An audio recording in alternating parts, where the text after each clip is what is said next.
Okay. All right, great. Welcome to today's adult faith formation session. Welcome to all people who are with us online. It's my pleasure. Let me first say that I'm Sid Smith, and I'm on the Adult Faith Formation Committee, and I'm hosting this session today and the next session next week. We have these two conversations about white Christian nationalism, and so make sure you get that one on your calendars for next week too. We'll have a second speaker. So this morning we're going to hear from Dr. Rick Ostrander, and Rick serves as Executive Director of the Michigan Christian Studies Center of Ann Arbor. A graduate of the Moody Bible Institute and the University of Michigan, Rick earned his PhD in American religious history at the University of Notre Dame, and later served as a Fulbright Scholar in Germany. He has served in academic leadership roles at John Brown University, Cornerstone University, the Council of Christian Colleges and Universities, and Westmont College. Among his many publications is most recently Academically Speaking, Lessons from a Life in Christian Higher Education. So we're very excited to have Rick. He's doing a lot of interesting things at the center. And you may want to connect with that center and find out the speakers that are coming through there. And maybe you'll be talking about that a little bit. So help me welcome Rick to talk for our first conversation. Thank you. It's great to be with you this morning on the special Mother's Day version of a Christian nationalism talk. I'm not sure what that means or how the timing worked out there, but here we are. I really appreciate the opportunity to speak with you. My wife, who is also a mother of 4 and a grandmother of 6, we have 6 grandkids, believe it or not. She's with her daughter and 2 of our grandsons over at Bethel AME Church this morning. So she really wanted to attend this talk, but the idea of attending church with grandsons was the bigger attraction to her than this, and she's heard me speak before, so that's perfectly fine. So I've been kind of given a heads up about timing here. Also notice the clock in back is about 2 minutes fast of regular time, which is a very smart move to do. I have to remember that at the center. A little bit, just finish off my biography. So I did my undergrad here at Michigan many years ago. And it's great to now live back here in Ann Arbor again. My wife and I just live on the west side, a mile west of, about a mile west of downtown near Miller Woods, if you know that area. Of course, don't try to do Miller right now. It's a complete mess. So everything's like 5 minutes longer for us. And I direct the Michigan Christian Studies Center that I know some of you have been to or have attended or even spoken at so far. So we have this old brick building just west of Central Campus. We've owned this building since last summer. My wife and I moved back here almost 2 years ago now, 2 years in July, from beautiful Santa Barbara, California. People are asking us, so you're moving to Michigan from Santa Barbara? I'm like, yes, I love Michigan. I love the seasons. I love, this time of year is just, it's amazing. And but we did move back here to Ann Arbor for me to direct the Michigan Christian Studies Center. And we provide a place of community for students and faculty, but also a number of different programs and activities to help connect Christian faith and academic life. I won't go too much into detail on this. I do have some brochures if you want to learn more about it. I had a great experience at Michigan years ago. As you heard in the biography, I went to Moody Bible Institute first and then University of Michigan, so a little bit of whiplash there. But had a great academic experience, had really no guidance or support for connecting my Christian faith and my academic life. And so that's what we try to do here at the center for students and for faculty.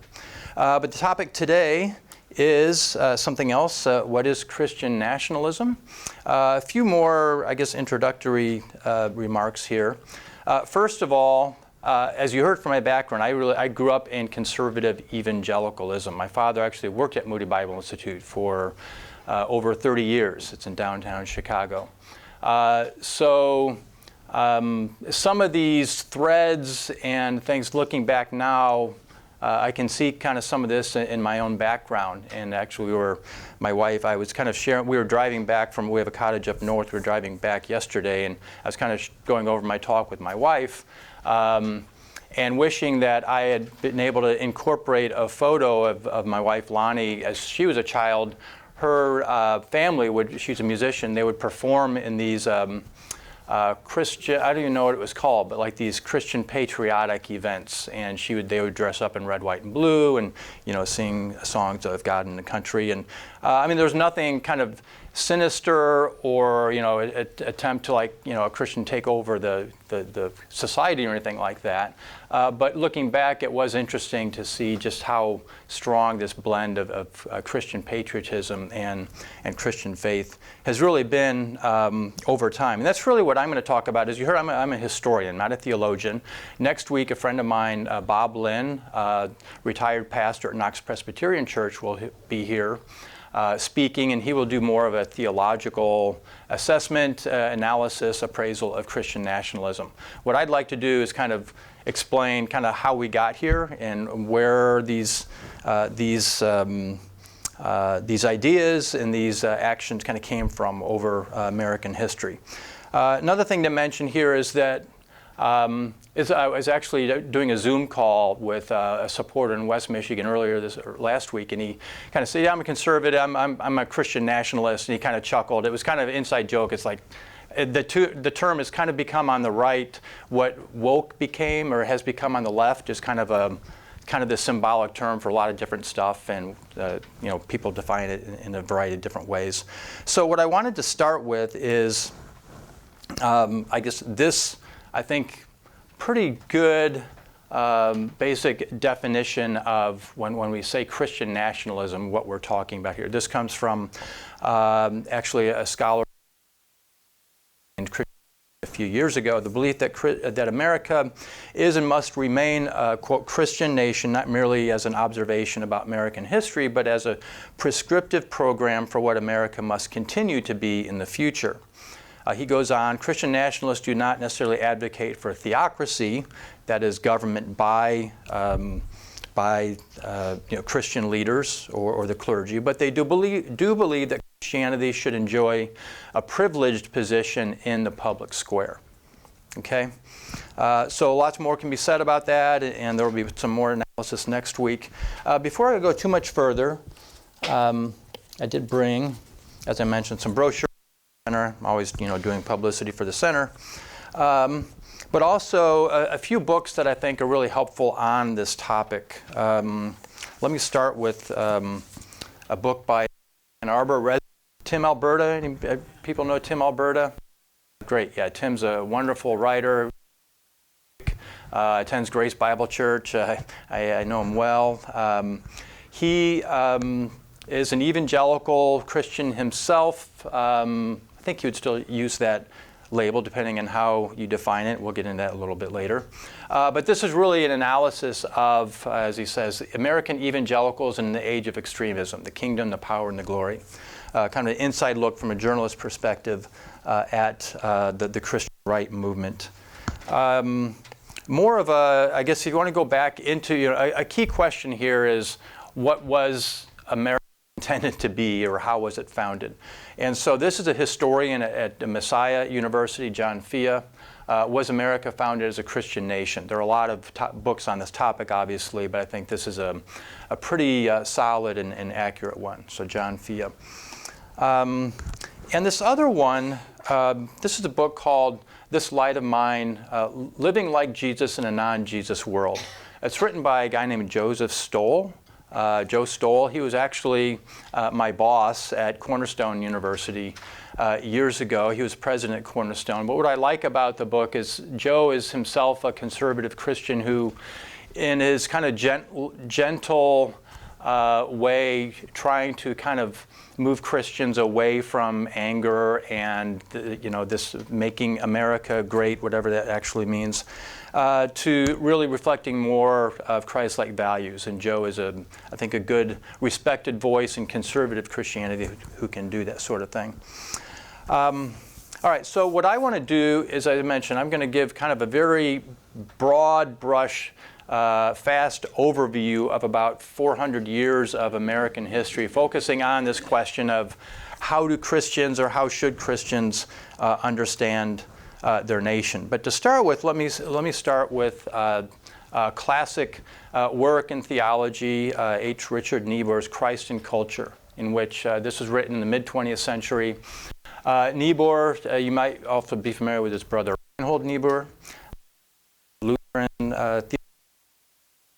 and Richard Niebuhr was attempting to kind of categorize, I guess, how Christians over the years and in different environments have sought to relate to their culture. So I'm simplifying this quite a bit, but basically he says there's Christ against culture, which is kind of, separating from the world, seeing primarily difference. Christ of culture, which is seeking more relevance with society, and this has been associated more with mainline or liberal Protestantism. Christ transforming culture, which has kind of more of the Calvinist, Kuyperian traditional influence, but then also Christ over culture, which obviously we've seen many examples of these throughout in different points in time and place. The Middle Ages was primarily Christ over culture kind of mentality. And so if you look at evangelical Christians in America, I'm going to draw on my graduate school advisor and mentor, a guy named George Marsden, who is this really just amazingly influential and leading historian of the late 20th century and early 21st century. George wrote a book called Fundamentalism in American Culture that was really just become a classic of understanding kind of conservative Christianity. So first of all, you have to understand that when these terms, and I don't want to go down a rabbit trail trying to define fundamentalism versus evangelicalism and all of that, but basically George is writing and trying to understand the history of conservative Protestantism in America. And his basic thesis is that there's evangelicals have had this paradoxical view of their place in America, really historically here in the U.S.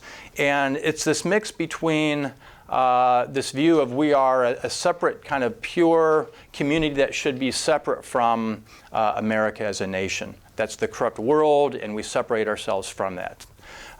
However, at the same time, evangelicals come from this longer kind of the Puritan tradition of Christians over being what he calls custodians of culture and kind of reigning over culture. And there's never been kind of a clear, coherent understanding of how we should relate to American culture for evangelicals. And so what I want to do is kind of trace this thread, or kind of using George's understanding of this evangelical paradox when it comes to understanding our role in culture to make sense of where we are today with Christian nationalism. I just have lots of, I like to think, talk in pictures, so you can see a lot of pictures and I'll explain what these pictures mean, hopefully. So if we go back to the 1600s and the Puritan settlement here in America, and actually there were two Puritan migrations. The first one was the Pilgrims and Thanksgiving and all that stuff, which was this kind of separatist movement. They just wanted to get away from the dominant culture, the Anglican Church in England, and start their own kind of separate community. But the larger migration of Puritans to America was led by John Winthrop, Massachusetts Bay Colony. You might remember this vaguely from some U.S. history class you took at some point in your time, in which Winthrop preached a famous sermon, "We shall be as a city on a hill." So we're starting something new and different here in America, but the purpose is to really transform the world and be a light to the rest of the world on how a godly society can be formed. And we will be this Christian society. And what historian Edmund Morgan described in this book, The Puritan Dilemma, it's been around for years, it's a classic in the field, is that there is this basic dilemma for the Puritans in New England. We want to have a Christian society, but we also want to be open to have an open society and bring more people in and be welcoming. So how do we do that but still preserve our Christian nature? Now, their answer to that question was, we will have democracy, and they were in a sense a democracy, but a democracy of the church members. If you wanted to vote in Puritan New England, you had to be a member of the church. And it was more complicated than just signing a membership roll. We won't go into all that. So this is the way to kind of preserve their identity as a Christian community, but also allow for democracy in a sense. Well, if you look at what happened to that kind of experiment, if you will, in the 1700s, is you really have two different forces moving toward a more inclusive, in some ways kind of more diverse society in America. Part of it was religious impulses themselves, and this was the Great Awakening, the first Great Awakening. An evangelist named George Whitefield who traveled the colonies. He would preach out of doors, outside of the church buildings, which is seen as very radical and kind of subversive at the time. He would call into question the ministers and the settled clergy as not being fully converted. So really, you see some of these egalitarian democratic impulses even within Christianity itself. But then, of course, we also have the Enlightenment in the 1700s. With emphasis on freedom and equality as well, at least within limits. And obviously we're, qualifying that given the 1700s. Primarily we're talking about freedom and equality for white males of the day. But nonetheless, you do see this more of a democratizing, egalitarian tendency throughout the 1700s, undermining this Puritan vision of a solely Christian society. So, obviously, when we get to the American Revolution, and there have been, all sorts of arguments, was it a Christian event, was it a non-Christian event? Really, we can see these, both the Great Awakening and evangelical movements and the Enlightenment, both kind of contributing to this mentality of the American Revolution, of separation from Britain, because King George is immoral, he's abusing our rights, and so on. And so the creation of this new nation that will defend life, liberty, the pursuit of happiness and equality, and so on.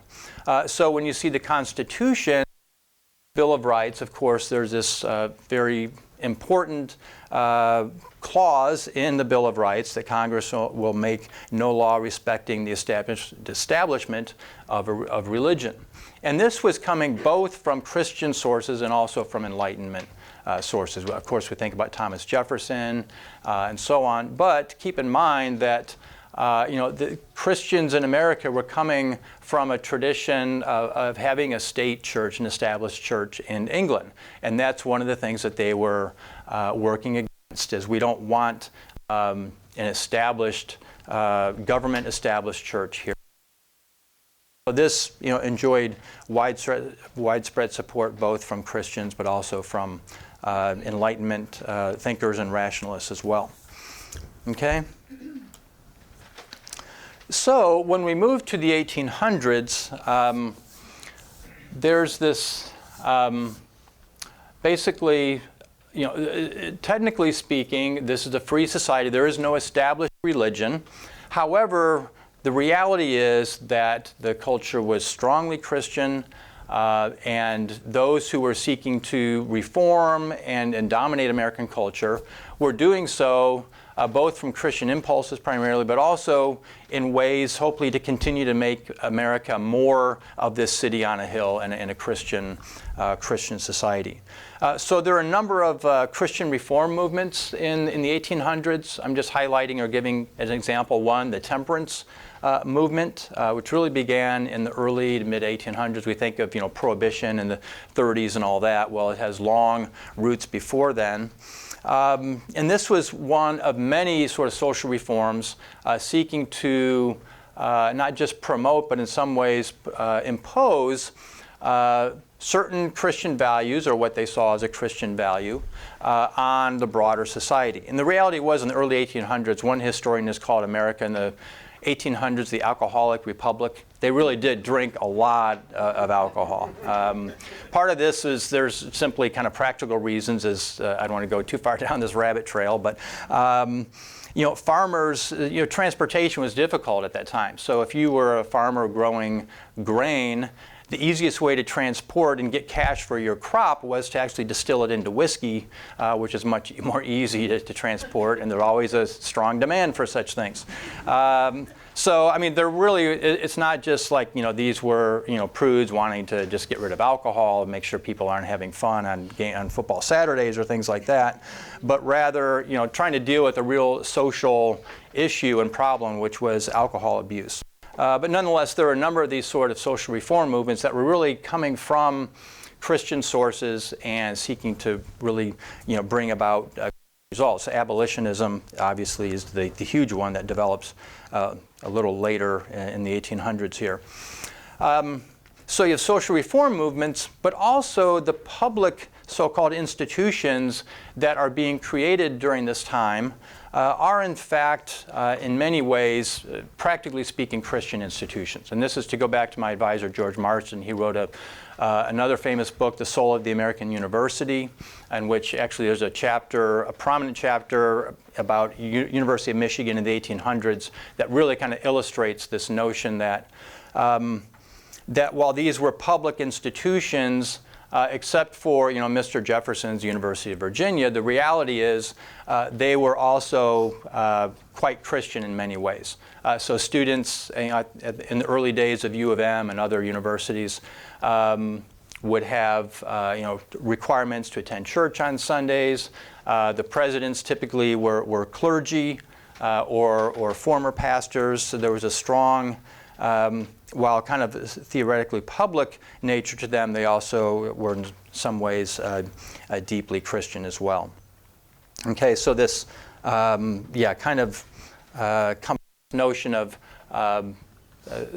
supposedly secular public, but reality is the Christian impulses are still, or influences are still quite strong here. So in the Civil War, what we see are really like two different visions of two competing visions of Christian civilization. There's the Southern traditional agrarian kind of hierarchical tradition, which also had some deeply Christian sources to it, but then also the Northern, more progressive, free enterprise, but nonetheless Christian vision of civilization as well. So you see, the Northern victory in the Civil War and the Battle Hymn of the Republic obviously has a lot of this religious and Christian terminology and significance to it. So in some ways, after the Civil War and the Northern victory, it seems like, yes, this civilization is a Christian civilization is advancing and making progress. We've rooted out slavery. What other ills can we root out as well? And then comes this really kind of period of secularization that creates some deep concern and anxiety among Christians in America about where is our nation heading? What is becoming of it? There are lots of, I'm simplifying here, one of the main factors was the rise of modern science and Darwinism, which undermine this notion of human uniqueness, and that the only way to explain the universe and design and reality is that God must have done it. But now Darwin comes along and says, actually, this came about through random forces over millions and millions of years. It was highly controversial, obviously, and created lots of dissent. But within the kind of the dominant institutions of America, you do see the influence of this secular naturalist understanding of reality becoming much more prevalent. And so there's another book that others have written, The Secularization of the Academy, in the late 1800s. So one way to illustrate that obviously is the Harvard seal. If you look at the original seal of Harvard, truth for Christ and the church. And if you look at the Harvard seal by 1900, it's just truth, but there's no reference to Christ and the church. So, of course, conservatives would look at this and see many examples of how religious institutions have gone secular over time, and our leading institutions are no longer reflecting our Christian values here. So that's one example of this secularization in America in the universities. Obviously, you also have the Industrial Revolution and these broader demographic and social trends of urbanization and immigration. Most of the people who were immigrating and coming to the cities were not, white evangelical Protestants. They were Catholic. They were Jewish, coming from Eastern Europe, Southern Europe. And so the cities were starting to look quite different from what the earlier American Christians had envisioned that they should look like. So the question becomes for Christians by the late 1800s, do we adapt to this new world and in a sense baptize it, or do we try to return America to its Christian foundations? Sounds similar? Or sounds familiar?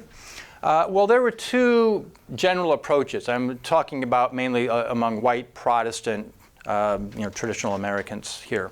One was the approach of liberal Protestantism, which was called modernism back in the early 1900s as well, in which there was this attempt to adapt our understanding of both religion and society to more of a modern scientific worldview here.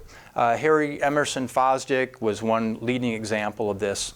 And I use this photo to illustrate it for a couple of reasons. One is Fosdick was a New York Presbyterian pastor at, what was the big, Madison? Riverside, thank you. Yeah, pastor at Riverside. Baptist, not Presbyterian. I'm getting my categories. He was a Northern liberal, Baptist, Presbyterian-ish. But also the fact that he's on the cover of Time magazine. I mean, one of the complaints that we'll see from the conservatives, the anti-modernists, was that the media and the dominant institutions are on the side of the liberals. Once again, sound familiar? So this is one approach. Let's, it's a new world. Christianity is progressing. Society is progressing. We need to adapt to that and view our religion and our nation in a different way. The other approach was conservative Protestantism, which both at this time, as the liberals were called modernists, the conservatives called themselves fundamentalists. And now this is one of the confusing things, or can be a bit misleading, because obviously in our time and after 9/11, all that, fundamentalism acquired much a different sort of connotation than it did originally when it emerged. It was actually a theological term talking about returning to the fundamentals of the Christian faith. It came from a series of books that were written by respectable conservative theologians in the early 1900s.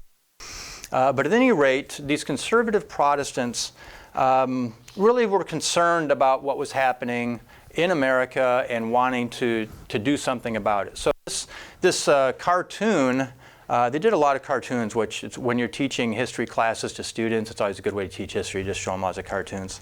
But this is from The King's Business, which was another publication from actually what is now called Biola University, the Bible Institute of Los Angeles. So this was like a mainstream fundamentalist publication of the 1920s. And what you see here is really kind of illustration or distilling the fundamentalist mentality of the early 1900s. So we have this thing, Christian civilization. That's what we, that is our goal. That is what we should be seeking to achieve and defend as Christians. It's based on two pillars, the churches and the schools. The churches are under attack. Well, what's undermining all this is modernism. So what does modernism consist of? In the churches, people like Fosdick, it consists of denial of the Bible, the truth of the Bible. In the schools, it consists of the teaching of Darwinism and evolution. Our kids are being taught that they were evolved from monkeys, and so how can there be any sense of morality and social order if we're simply taught that we are ourselves evolved animals and evolved creatures? So that's what really led to and motivated, I guess, this anti-evolution crusade of the early 1900s. There's a famous event in 1925, the Scopes monkey trial. If you ever saw the movie or read the book Inherit the Wind, it's a complete distortion of that trial, but it was there was an actual Scopes monkey trial. But what was happening is these conservatives were understood that there's, something's not right here, that we're going and America's going in this dangerous new direction. What do we do about it? Their solution was, let's try to, because the schools were teaching evolution, or at least they thought they were, let's just, create laws and pass laws banning the teaching of evolution in schools. They got this done in the state of Tennessee. This led to the early ACLU and Clarence Darrow suing. There was this famous trial involving William Jennings Bryan, who was a conservative Christian politician and a liberal Democrat as well. It's hard to explain all these in retrospect. And Clarence Darrow, who was this atheist lawyer from Chicago. Long story short, John Scopes, the teacher who's accused of teaching evolution, actually was convicted. I think he was fined $1. But it was a public relations disaster for the fundamentalists. They ended up being portrayed as a bunch of hicks and hillbillies from the South and uneducated. And so it really was, publicly speaking, a defeat for conservatives and for fundamentalists.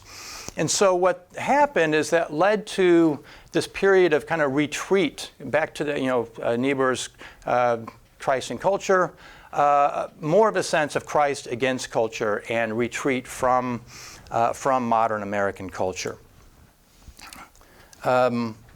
This is one way to illustrate that. This is when, this is Wheaton College in Illinois. Any Wheaton alums? All right, go. I was going to say go Crusaders, but they're no longer Crusaders. Wheaton Thunder. Thunder, go Thunder. I thought that was OKC. I was there when I was Crusaders. Okay. So this is, and I'm not the first to do this. A guy I know, Randy Ballmer, uses this kind of metaphor as well. But if you look at the main administration building at Wheaton College, which, what does this look like? How would you describe this? Yeah, a castle, a fortress. And so this kind of illustrated this idea that we need to kind of circle the wagons, build our own institutions. Now, Wheaton was founded long before this, 1840s, I think it was. So this is it's more of an illustration. I'm not saying Wheaton was started as a result of the Scopes monkey trial or something like that. But you do see a number of fundamentalist and conservative institutions that emerge in the early 1900s out of this sense of, well, American culture has gone astray, we need to retreat and create our own institutions, whether that's colleges, universities, publishing houses. Once again, you can look at a lot of Christian publishers or radio stations. A lot of them emerged in this 1920s and 30s era. So this idea of, America, we're no longer trying to Christianize America. We need to retreat into our own communities and subcultures.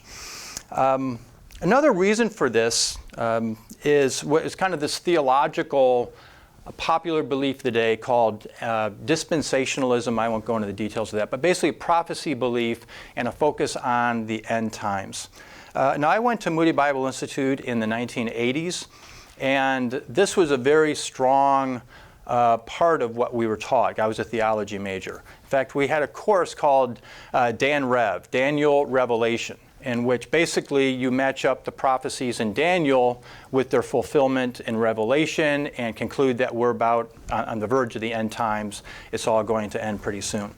And so actually this is a very simple timeline you see here on the left. There are very complicated dispensational charts, as they were called, that kind of illustrate or kind of depict when all these things are going to happen.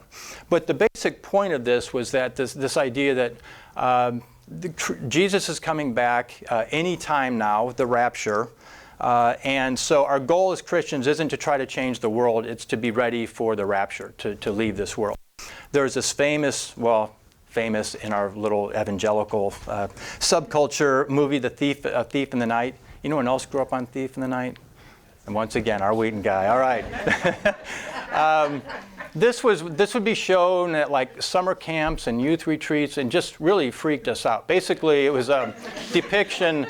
My wife, don't get her started on The Thief in the Night. But it was a depiction of the tribulation, which is happening after the rapture. Basically, the world is just going to become kind of this Mad Max apocalyptic nightmare. And if you're not in the rapture, if you're left behind, the Left Behind book series, that's what this comes from, then you're going to be in deep water. And so this movie is called A Thief in the Night. It comes from Jesus, the gospel reference, I come as a thief in the night. But it was really used to just kind of scare evangelical young people to become Christians, because the last thing you want to do is be left behind and be in this tribulation and all this stuff. But my basic point here is that this illustrated the mentality of retreat from, we weren't thinking, or there was nothing in The Thief in the Night about, well, what about social justice in America or the problem of immigration? It doesn't matter, because we're all leaving and going to heaven anyway. So that's going on in the 40s and 50s. However, and this is where we get back to Marsden's paradox here. At the same time, America is in the middle of this Cold War with the Soviet Union. And of course, Soviet Union is the atheistic, godless communism. And so America is, the Christian counterweight, this Christian nation or civilization against the Soviet Union. And this really attracted evangelicals as well. Evangelical Christians, despite this kind of sense of retreat from America, were also very adamant Cold War warriors. In one way to illustrate this, and I find this really interesting, Billy Graham, I'm sure you've all heard of Billy Graham. My kids don't. It's really sad. My kids, they're in their 20s and 30s now, but like, Billy Graham, who is that? I'm like, how did that happen? Billy Graham really, is this in the 40s and 50s and 60s, 70s. He was America's leading evangelist. And most of what we think about Billy Graham is leading these big revivals, asking people to get saved, accept Jesus. But there's this other side to Billy Graham where he really, he ended up having access to, I think, every president from, I think, Eisenhower, through Nixon, maybe beyond. And I learned about this later about Billy Graham, but he really liked having that access, and that, which if you know anything about his son Franklin Graham, you see kind of where some of that comes from. But so even among Billy Graham himself, who was like the leading evangelical and from Wheaton, this sense of preaching, accept Jesus, get saved, don't worry about the world, but I have access to these presidents, and this is really cool. And then, of course, you look at what's happening within America itself in the 60s and 70s. I had to, use some Ann Arbor reference here. There's the hash bash on the right, but just the whole drug culture. Students for a Democratic Society was, started here at U of M. And so that the anti-war protests, the student protest movement, the rise of this counterculture and drug use and so on, these were deeply disturbing to conservative Christians. And then you look at what was happening in the legal system at the time. The Supreme Court ruling that school prayer is unconstitutional, and then about a decade later, the Roe versus Wade decision on abortion. And this really, said to conservative Christians, or it created the sense of alarm and danger. Like, we have to do something about America, despite this idea that we're leaving and going to heaven anyway. But no, it's getting really bad. We need to step in and do something about this. And so this is why, in the 1980s especially, you see the rise of this so-called moral majority, by which they really meant kind of Christian majority. So Jerry Falwell Sr. Would start doing these I Love America rallies, once again blending Christianity and patriotism. Jerry, as well, as you can see here, had access and was very influential in Ronald Reagan's election in 1980 and then 84. And so, despite this time of withdrawal and retreat from American culture, you get to the 80s and 90s and, okay, we're back. American conservatism can and should kind of play a role and influence American society. Just one aside on that. So I mentioned my advisor, George Marsden's book, Fundamentals of American Culture. It came out in 1980. And so George became the mainstream, media and really thought that these people had died out, back in the Scopes monkey trial. And they're trying to figure out, where did these people come from that we didn't know they existed anymore? And so George became kind of the explainer of how this actually, where these, that there's a long tradition here, and that this isn't any new thing. So let me take this kind of to the present moment, because really, obviously, when you get to the moral majority, and you can see this really continued thread from there to modern, what we call Christian nationalism today. Part of this is this attempt to kind of reinterpret American history as a Christian enterprise. And so this wall builder is a guy named Barton, who has made a lot of name for himself and probably a lot of money for himself in Texas, kind of recreating American history as America is this chosen nation, and the American Revolution was this great a Christian event, and so on, really kind of oversimplifying everything.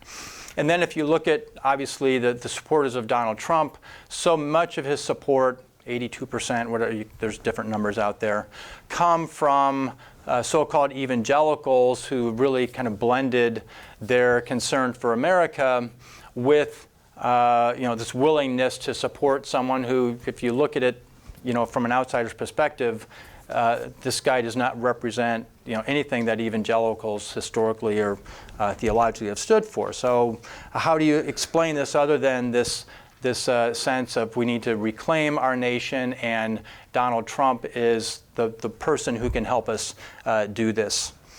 So three, I know we're kind of getting close to, I want to make sure we have some time for Q&A here.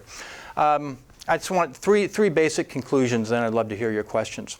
The first is simply this, that this paradox continues of withdrawal from America, but also of an attempt to take power and reclaim America. Has anyone read Rod Dreher's The Benedict Option? It came out about 10 or 15, maybe 15 years ago now. If you can see here, in fact, David Brooks said this is the most important book of the decade. It was written before the whole Trump movement, and its basic point, as you can tell from the title, was we're in a post-Christian society. As Christians, we need to retreat and create our new Benedictine communities from which we can remain pure, but also kind of rear the next generation in true Christianity. So Rod was accused of, you're a separatist, you're giving up on American culture. It's more complicated than that. But then came along, Donald Trump and the MAGA movement, and Rod Dreher's like, oh, well, wait a minute, we can actually reclaim power, so let's do that instead. And so you see him here with J.D. Vance. And so, once again, even within someone like Rod Dreher, you see these twin impulses. A second point to make here, and I think we'll get into this more next week with Bob Lynn, is that applying Christian convictions in the public square does not equal Christian nationalism. Hopefully we all kind of recognize that, but I think you can, sometimes you'll hear this critique, or anyone any Christian who's seeking to live out their values and beliefs in the public square can be accused of being a theocrat or a Christian nationalist. But there are plenty of good, healthy, and important examples of Christians who are, as Brian Stevenson here, who are trying to change the system because of their Christian beliefs. Martin Luther King, obviously, another great example of that. Okay. And then finally, I want us to complexify our understanding of American evangelicalism, and that really to go back to Niebuhr, there's two different approaches here. There's a strong part of American evangelicalism that I would generally say places like Wheaton College represent, and others, and hopefully the Christian Studies Center movement, where we do believe that as Christians we should have a positive influence in the culture. Christianity Today is kind of the magazine that would represent this sort of mentality. But if you read David Brooks or David French in the New York Times, it's waiting for me back home when I get home later today. There are, I think, lots of examples of Christians who would still call themselves evangelical, but seek to influence culture but not dominate it. And then there's the Heritage Foundation, which would be another a different example, back to dominance over culture, which I think can have a lot of unhealthy results and connotations here. Let me stop there and see what questions we can answer from you. Yes? Wait a second. Look at your you began your talk with the outstanding question. Was America founded as a Christian nation? If someone casually asked you that on the street, what would be your answer? My simple answer would be no. It was not founded. There were Christian, very strong Christian factors, influences in the American Revolution, but also more secular influences in the founding of America as well. So much depends on how you define Christian nation, and that could be another talk here. But at least in my understanding of a Christian nation, I would say no, America was not founded as a Christian nation.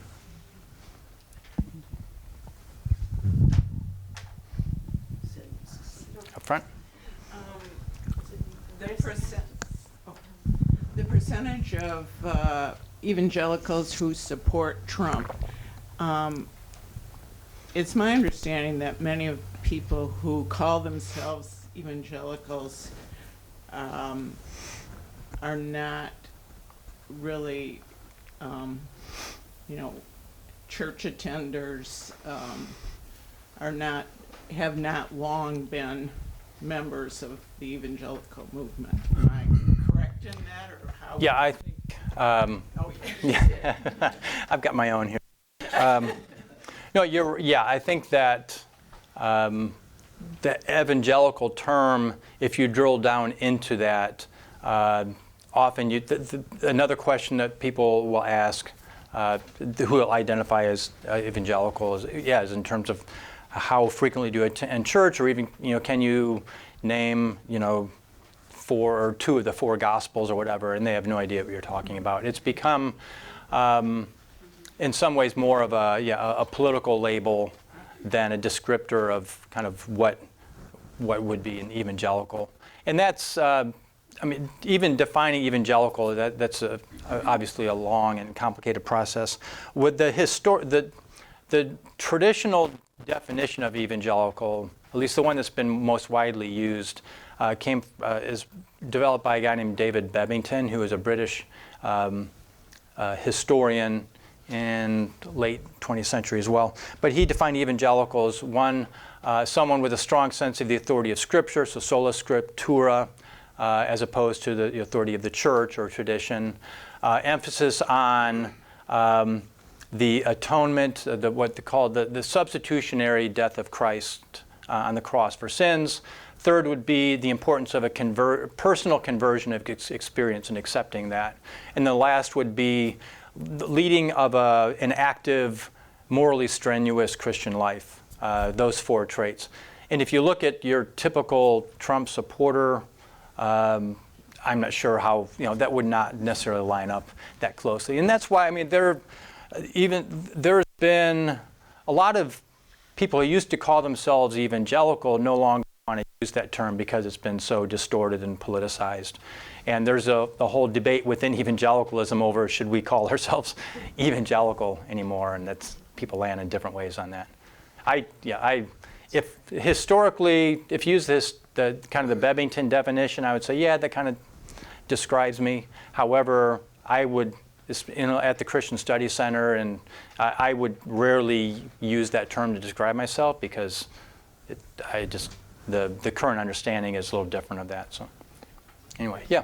Do you get an element of revenge in some of this thinking and the thinking of these people? And the reason I ask that is in Tim Alberta's book, the one you referenced, I got the impression that the right-wing Christians were setting themselves aside as downtrodden, beaten down by the current society that just goes out and sins, and that this is if they get strength, then that's their revenge.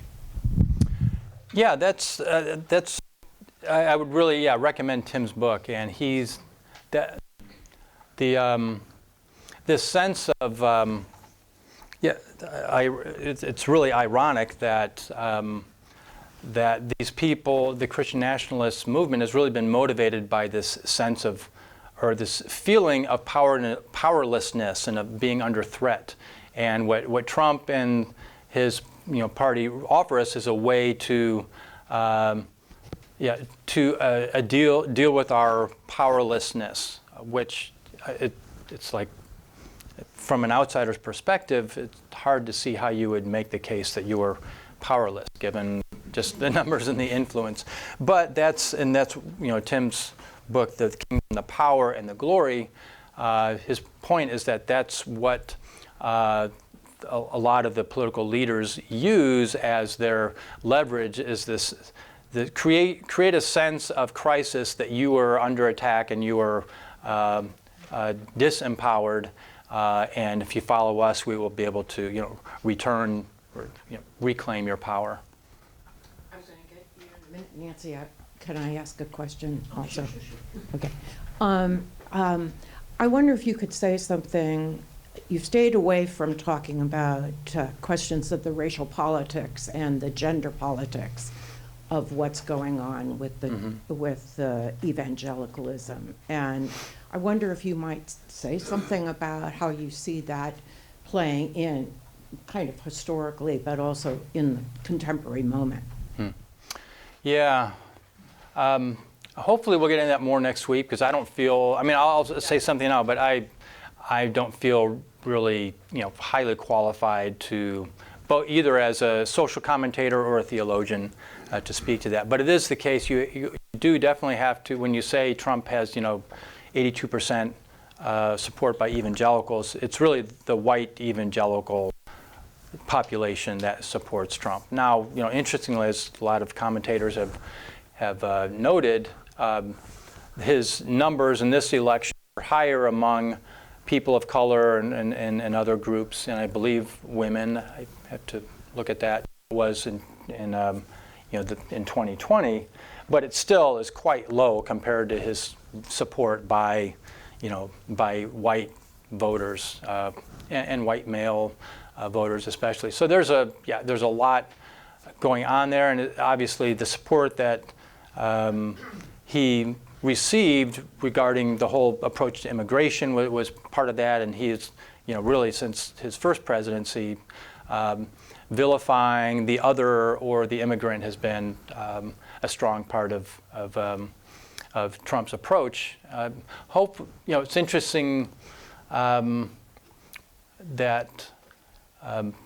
what he's actually, the actions that the Trump administration has taken since taking office has seemed to give even a lot of his supporters, cause for wondering, is this really what we were wanted to get ourselves into? Even people like Rod Dreher, who I showed there, and he's a big supporter of the Hungarian president as an example of how leadership should be. But Rod has starting to really second guess, this approach that Trump is taking. But anyway, yeah, there's a lot of what motivates support for Trump is this this fear of the other, or those we don't understand, or the sense that outsiders or immigrants are somehow either taking over or weakening, going to be the downfall of the U.S. And it's unfortunate. Nancy? Yes. Well, I think my question was really related to yours, Sid. The term white Christian nationalism versus Christian nationalism. Is there a number of blacks who would define themselves as Christian nationalists as well? Or is it basically a racist sort of construct? Well, first of all, no, there aren't many black Christians who would identify with Christian nationalism or as Christian nationalists. If you ask the question, should America be a Christian nation, in their way they would define that or understand that, many black Christians would say, yes, it should. But that Christian nation would look very different from the one that Donald Trump is trying to create. But I wouldn't say Christian nationalism is its primary motivation is not racism. I wouldn't say that. I would say its primary motivation is this fear, which we can see going back 100 years, as I've showed, that America is under threat from a number of different forces, but one of them could be the immigration of people from different racial backgrounds or ethnic backgrounds, and so. But there are a number of black supporters of Donald Trump as well. You can see that in the political realm, in the media, but in some cases they're obvious by their rarity compared to the dominant most of his supporters.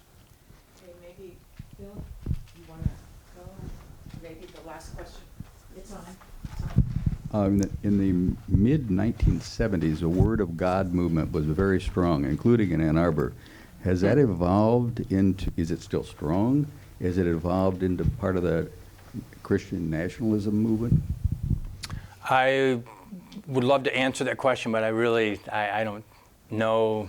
I don't know anything particularly about this movement itself, or the Word of God movement. I didn't get here in the 80s, so I attended.